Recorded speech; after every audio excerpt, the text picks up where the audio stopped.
La Voz del Archivo, un podcast del Archivo General de la Nación. En este espacio conocerás más sobre la labor de nuestra entidad, sus servicios y la importancia de los archivos en la preservación de la memoria del país. Bienvenidos. Este es un programa emitido en Radio UNAL, en el formato de la Memoria de la Nación y que hace parte del repositorio del podcast La Voz del Archivo.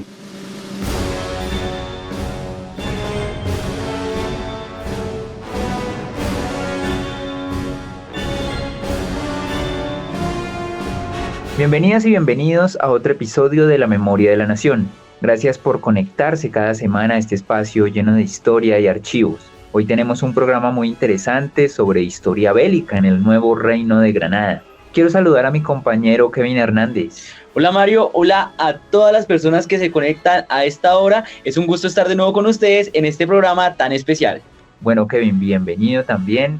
Y hoy exploraremos temas como la militarización hacendaria, el poder y la desigualdad dentro del estamento castrense y los impactos duraderos que estas transformaciones económicas y políticas tuvieron en las nuevas repúblicas. Para esto, hemos invitado al doctor en Historia Carlos Díaz, quien también hace parte del equipo de la Subdirección de Gestión del Patrimonio Documental del Archivo General de la Nación y quien ha investigado sobre el estamento militar y la forma en que se convirtió en un actor dominante no solo en el campo de batalla, sino también en la esfera económica y política de los territorios coloniales. Bienvenido, Carlos, ¿cómo está? Kevin y Mario, buenos días, también buenos días a toda la audiencia de este importante programa del Archivo General de la Nación y la Universidad Nacional de Colombia. Muchas gracias por invitarme a este espacio de difusión de investigaciones históricas y de patrimonio cultural. Muchas gracias Carlos por acompañarnos en el día de hoy y ya para dar inicio a nuestro programa me gustaría que nos profundice en el contexto de su investigación en la que analiza la relación entre la economía y la guerra en la independencia hispanoamericana. Cuéntenos en este caso por qué se encuentra en los territorios de Nueva España, Nuevo Reino de Granada y Venezuela. Una excelente pregunta, Kevin. Voy a hablarles durante toda esta entrevista de algunos puntos de mi libro que está en edición y espero que este año sea impreso y ya pueda ser leído por los interesados. Para este usé muchas fuentes del Archivo General de la Nación y también de otros repositorios en España, Estados Unidos y México. Con respecto a la pregunta, digamos que lo primero que puede ser un poco obvio, aunque no es muy obvio, como les voy a mostrar, es que estudié el doctorado en el Colegio de México, así que mis directores me dijeron que como yo estaba estudiando en México, recibía un apoyo de la beca en México, necesitaba estudiar México. Esto era por facilidad de consultar archivos, de la oportunidad de conocer una nueva historiografía y abandonar el localismo de que les parecía una bobada que me hubiera trasladado a estudiar a México para seguir estudiando el Nuevo Reino de Granada o Colombia. Pero como yo dominaba más o menos la historiografía del Nuevo Reino de Granada y durante años había acumulado varias fuentes de la AGN, digamos más o menos desde el 2011 que comencé a trabajar estos temas de una manera digamos inesperada, porque fue lo que me asignaron en una pasantía que tuve en el AGN y de otros archivos en Colombia. Creía que lo mejor era hacer una comparación y no quedarme solo con México. Entonces sería México o Nueva España y el Nuevo Reino de Granada. Sin embargo, con la lectura de la historiografía de la Guerra de Independencia, reconocí que no podía estudiar solamente el Nuevo Reino de Granada, porque su historia durante la Guerra de Independencia está estrechamente vinculada con la de Venezuela. Digamos, en la frontera entre lo que sería la Capitanía de Venezuela y el Virreinato del Nuevo Reino de Granada, una amplia frontera durante estos años, entre 1810 y 1824 más o menos, si tenemos de última fecha Ayacucho, circularon muchos hombres, mujeres, recursos e ideas entre esos dos territorios y en ambas direcciones. Digamos, Simón Bolívar, que es tan conocido y es el personaje principal, el protagonista de esta historia, de este territorio de tierra firme, estuvo en Cartagena luego que cayó la Primera República Venezolana, ahí se volvió un aliado de las Provincias Unidas del Nuevo Reino, lideró, digamos, la campaña de anexión de Santa Fe. Muchos de los samarios que defendían a la monarquía también tuvieron vínculos muy profundos fundos con Coro y con Maracaibo, donde resistían al avance revolucionario. Entonces, casos así había muchos, entonces era muy difícil estudiarlos de manera separada. Sin embargo, digamos, esto no era suficiente, ya era claro para el nuevo Reino de Granada y Venezuela, pero ¿por qué compararlo con México? Y como es una investigación, digamos, que debe presentarse con algún cierto grado de rigor, uno no puede poner, no, yo voy a estudiar México porque mis directores me decían eso, y tengo que ser un poco, digamos, sensible a la beca que financiaba mis estudios. Tuve que revisar, digamos, gran parte de la historiografía general sobre la independencia en la América española para reconocer algunos elementos comunes. Y luego de consultar esto, pues encontré que en esos dos grandes territorios, lo que era Nueva España y Tierra Firme, aquí la guerra fue más cruenta, fueron unos importantes teatros de combate y además esto también estaba relacionado con que fueron priorizados por la Comisión de Reemplazos en España para ser recuperados por la monarquía española. Esta comisión fue una creación del Consulado de Comerciantes de Cádiz y varias autoridades que resistían el avance de Napoleón en la península ibérica para que territorios que ellos consideraban claves para la conformación de la monarquía española no fueran perdidos. Entonces Nueva España y Tierra Firme recibieron la mayor cantidad de expediciones militares durante la época y entre estas se encuentra la de Pablo Morillo, que fue, digamos, hasta la fecha la expedición más grande en número de hombres que había recibido América. Bueno, ahora me gustaría que habláramos un poco sobre los factores que fueron claves para el crecimiento de los recursos militares en territorios como Nueva España y Tierra Firme y cómo afectaron a la población civil. Voy a dar algunos ejemplos para que esto sea más claro. Podemos comenzar con la fiscalía extraordinaria y el incremento de la deuda o del endeudamiento y ver cómo los dos estaban estrechamente vinculados. En esa época existían, digamos, unos grandes gremios o comunidades, se llamaban corporaciones y aglutinaban a varias personas que desempeñaban algún oficio común. En este caso, los más grandes en términos de riqueza o los más acaudalados eran los consulados de comerciantes. El de Nueva España, digamos que era el más grande de América, la población más rica vivía ahí. De acuerdo con las investigaciones de historiadores como Carlos Marichal, la fortuna que acumularon miembros de este consulado no se conocía en Europa en esa época. Entonces eso nos puede dar una idea de qué tan ricas eran estas personas. Entonces varias de estas personas le prestaban dinero al Estado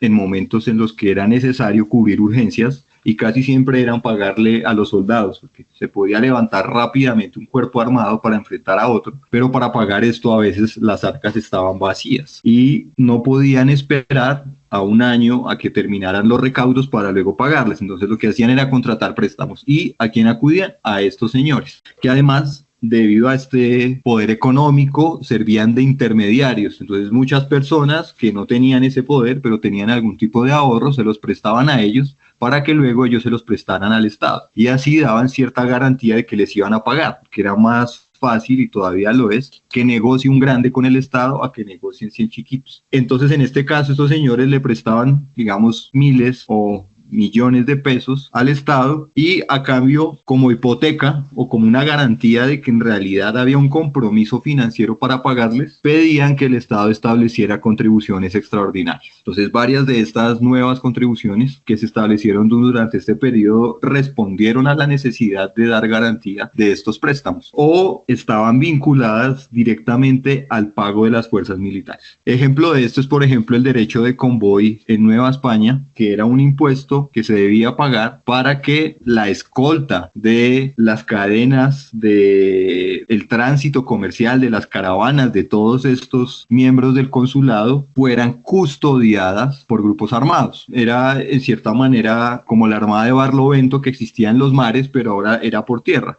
Y se argumentaba que los caminos estaban inseguros por la insurgencia, etcétera. Pero también era una manera de encontrarle una financiación a las fuerzas militares, absorbiendo los recursos de las actividades más rentables, que en este caso eran el comercio. Entonces, para que tengan una idea, en ese momento, de manera tradicional o ordinaria, se cobraba un impuesto que era el de la alcabala, que se grababa la circulación de mercancías, inmuebles, etcétera, dentro de un territorio. Por ejemplo, una mercancía tan particular como los esclavos pagaban alcabala cada vez que se vendían. Una transacción de una casa también pagaba alcabala, etcétera. En Nueva España, digamos que era del 6%, había unos bienes que estaban excluidos, otros no, como siempre pasa con los sistemas fiscales, fiscales. Y el derecho de convoy supuso un incremento del 2%. O sea, usted pagaba alcabala por este bien, pero a partir de cierta fecha, en 1810-11, usted ya no tenía que pagar solamente alcabala, sino convoy. Entonces ya no pagaba 6, sino pagaba 8% con esa adición del 2%.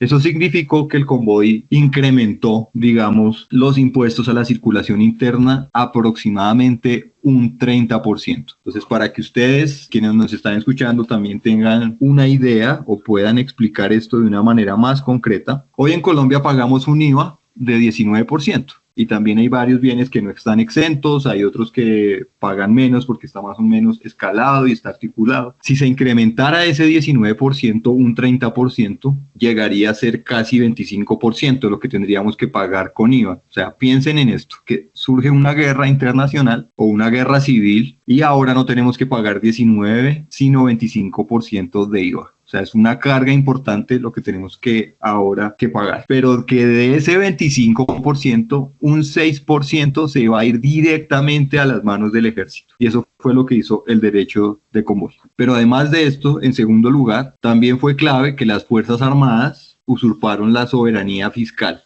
Y esto se expresó, como podré desarrollar más adelante si me lo preguntan, en algunas formas como establecer contribuciones, auditoría de cuentas, asignación del gasto, etcétera. Todo lo que tiene que ver con los poderes soberanos, entendidos estos como algo que no se puede dividir, que solo se ejerce en un lugar, es decir, en una población no puede haber dos bancos de la República, no puede haber dos casas de moneda, no puede haber dos oficinas como la DIA, tiene que ser solo una, que es la soberana. Y que además no procede de otra, y en este caso procede de la nación, y la nación es la soberana y por tanto no puede depender de otra. La población civil, digo, sufrió un incremento de la presión fiscal. Y además de estos dos también hubo hechos de fuerza, como que llegaba un comandante y le decía a el cabildo de una población determinada o a su autoridad, que podría ser un alcalde, etcétera, que a la brevedad, y estoy diciendo, digamos, unas palabras más o menos cordiales, a la brevedad les entregaran ciertas cantidades de dinero y especie para la subsistencia de los soldados. Por supuesto, hubo muchas quejas de los cabildos contra estos oficiales militares. En el Fondo de Guerra y Marina de Anexo 1 del Archivo General de la Nación hay una cantidad importante de estas representaciones, como se les llamaba, de las poblaciones locales contra esta actitud, estos hechos, estas decisiones de los oficiales militares, en las que también se podían considerar ciertos trabajos forzados, como unas mujeres que tenían que confeccionar vestidos para los militares en Popayán, etcétera. Bueno, pues muchas gracias primero que todo por darnos estos ejemplos pues traídos como a la actualidad para que nuestras y nuestros oyentes entiendan cómo funcionó en este tiempo estos temas de estos impuestos. Y para la nueva pregunta, ¿cómo se estructuró la militarización fiscal y de qué manera los comandantes lograron imponerse sobre otras instituciones, en este caso como la iglesia, pues que era muy importante, y los gobiernos civiles? Esta también es una pregunta, digamos, importante porque este concepto de militarización, que digamos es tan recurrente actualmente en los debates públicos, piénsese lo que se está diciendo en México sobre el incremento de, digamos, el poderío de las Fuerzas Armadas, que están manejando aeropuertos, están manejando puertos, etcétera. La Guardia Nacional acabó de ser aprobada una reforma de que ya no dependerá de, digamos, ministerios civiles, sino que va a ir al ministerio, a la Secretaría de Defensa Nacional, a la Sedena. Pienses en gobiernos, digamos, civiles que son dirigidos por cuerpos militares, como el de Venezuela, etcétera. Entonces, pensar esto para el presente es más o menos obvio, lo estamos viendo todos los días, pero para el pasado todavía es muy difícil. De hecho, porque esa categoría casi que ni se usaba. Sin embargo, podemos ver algunos fenómenos, que es lo que han hecho los historiadores recientemente, aunque eso se puede extender, por ejemplo, hasta Tulio Halperin en Argentina, pero ahora lo están haciendo personajes como Alejandro Rabinovich en Argentina, Rodrigo Moreno en México, etcétera. Entonces, cuando se habla de militarización durante este periodo, y para ceñirme solamente a lo estrictamente fiscal, se puede ver un conjunto de fenómenos que estaban más o menos articulados y que respondían en cierta manera a un mecanismo, digamos, militarizado en términos fiscales. El primero es que hay un incremento extraordinario del pie de fuerza. Si bien el siglo XVIII es el siglo de las reformas militares, lo que sucede después de 1810 es una explosión, y no solamente de los cuerpos profesionales o veteranos, como les decían en esa época, sino también de las milicias disciplinadas, que eran cuerpos que se activaban en momentos extraordinarios, pero en los demás no estaban activos, no eran reclutados, como las milicias locales que se organizaban en ciudades, villas, pueblos e incluso en algunas haciendas, como ha mostrado Juan Ortiz en México. Entonces esto se incrementa de una manera notable. Para pagar estas nuevas fuerzas, eso nos lleva al punto 2, sucedió un aumento paralelo del gasto militar, tanto en el nivel central como en el nivel local. Esta es, digamos, en términos absolutos y relativos, la única variable que incrementa durante este periodo. Mientras otras disminuyen o se mantienen estancadas o congeladas, el gasto del ejército no para de crecer, debido a que los ingresos, digamos, ordinarios caen. Es una de las variables que caen o se mantienen estancadas. Fue necesario recurrir a la deuda, como les dije en una pregunta anterior. Y ese es el punto 3. Pero como esta deuda, digamos, no puede durar para siempre y necesita tener una garantía hipotecaria, es que se lleva al punto 4, que es el surgimiento de contribuciones extraordinarias. Y aquí les mencioné la del convoy, pero también había otras como la que estableció Pablo Morillo en el Nuevo Reino de Granada, que era para el pago de raciones del ejército, que también estaba sobre la alcabala, que era lo más fácil y además ya estaba muy difundida en el territorio, tenía una capilaridad muy amplia, había varias oficinas en las que se cobraba alcabala, así que era fácil ponerle la alcabala. Pero también había otros como los llamados secuestros, y aquí no quiero que piensen que estamos hablando de secuestrar personas, quitarle su libertad, ese delito de lesa humanidad que tristemente, digamos, fue célebre durante las últimas décadas en Colombia, sino que aquí estamos hablando de confiscaciones de bienes, de expropiaciones. Entonces, un gobierno le confisca los bienes a su enemigo político y estos los pone en subasta, en arriendo, etcétera, para generar recursos. Como era una época tan contingente, luego cae ese gobierno y es reemplazado por otro, y ahora este gobierno comienza a ponerle confiscaciones a los miembros del gobierno anterior y así sucesivamente. Y así había otras contribuciones extraordinarias. Y finalmente, uno que nos habla, digamos, de la ruptura política de la época o de cómo se modificó radicalmente la geografía política de esos años, es que cayeron las remesas que enviaban las provincias a las tesorerías generales, que están ubicadas en las capitales, es decir, en Santa Fe, en Caracas y en México. Antes, las provincias como Guanajuato, San Luis Potosí, Guadalajara, Oaxaca, etcétera, le enviaban anualmente unas remesas a la caja central para que esta a su vez distribuyera entre ciertos gastos. Acá pasa lo mismo con Santa Fe, y Santa Fe luego le remitía a Cartagena, que era el gasto militar más importante que tenía, y lo mismo pasaba en Caracas. Entonces, durante esta época se caen esas remesas cuando no se cortan por completo, y a la vez que se recorta ese envío de recursos, también se recorta el envío de contabilidad desde estas zonas hacia el Tribunal de Cuentas, que también está ubicado en la capital. El Tribunal de Cuentas de Nueva España estaba en México, el del Nuevo Reino en Santa Fe y el de Venezuela en Caracas. Esto, digamos, en suma, estos 5 elementos permitieron que las Fuerzas Armadas rompieran unos lazos, digamos, bastante delicados que los Borbones habían establecido durante casi todo el siglo XVIII en términos de control fiscal, y se apropiaron así de funciones que previamente no ejercían, sino que lo hacían los empleados de la hacienda. Estas eran como establecer contribuciones, que eso es algo que es un poder soberano. Antes lo tenía el soberano, que era el rey o sus empleados, ahora lo tiene el Congreso. Y pues vean todas las discusiones que hay de que si se quiere hacer una reforma tributaria ahora, el presidente no puede establecerla por decreto porque el poder soberano reside en el Congreso, así que tiene que ir allá a negociar, etcétera. También recolectar estas, no cualquier persona puede decir, venga, págueme el IVA de esto. Eso es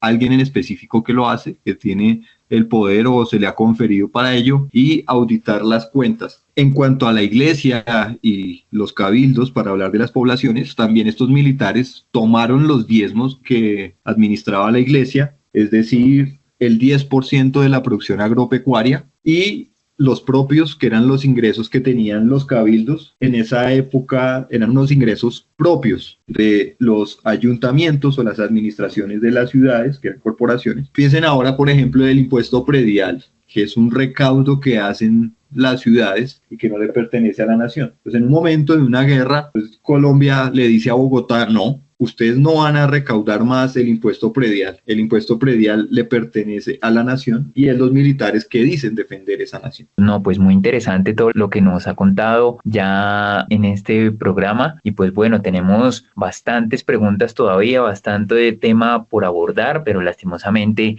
en este episodio de hoy pues ya no tenemos más el tiempo, pero quisiera aprovechar aquí también a todas y todos nuestros oyentes para que se conecten el próximo viernes, que vamos a continuar con este programa que tenemos el día de hoy sobre esta temática tan importante, este espacio sobre esta historia bélica del nuevo reino de Granada, que vamos a tener otra vez como invitado al historiador Carlos Alfonso Díaz Martínez.